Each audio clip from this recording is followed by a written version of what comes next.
As-salaam wa-alaikum, brothers and sisters. Welcome to Year 3 of the 17 Verses podcast. I'm your host, Maher Haq. In this podcast, we take a small selection from the Quran every day and recite it to you in plain English, so you can get a small slice of God's Word while you go about your day. By averaging 17 verses per day, we're able to break the Quran down into manageable pieces and finish it in 1 year. If you enjoyed the podcast, please help spread the word. Tell your friends and family, subscribe in iTunes or Stitcher, and write us a review. Today's selection is the entirety of Surah 100, Ãdiyãt, or Those That Run, verses 1 through 11.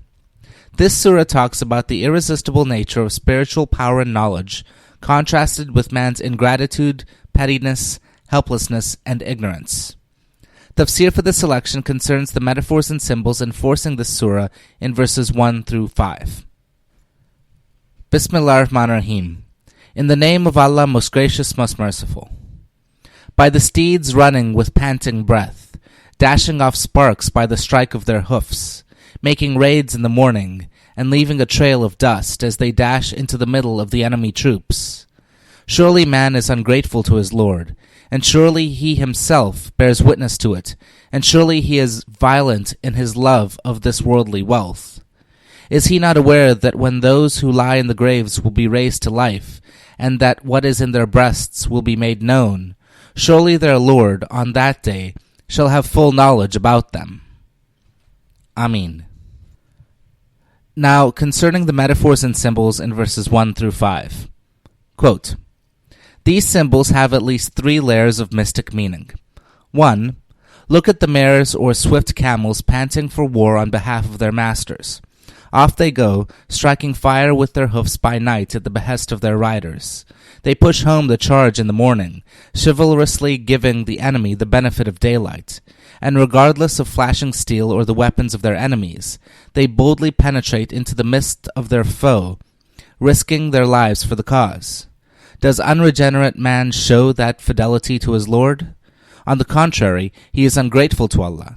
He shows that by his deeds. He is violently in love with wealth and gain and things that perish.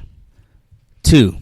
By the figure of metonymy, the brave fidelity of the war horse may stand for that of the brave and true men who rally to the standard of Allah and carry it to victory, contrasted with the poltroonery and pettiness of unregenerate man.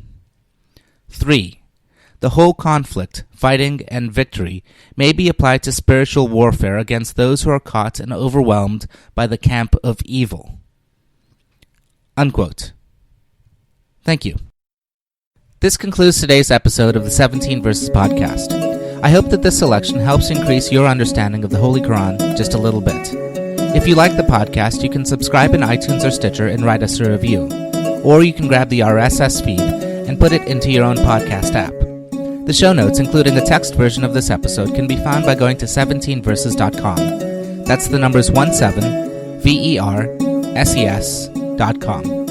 Thank you, and be well.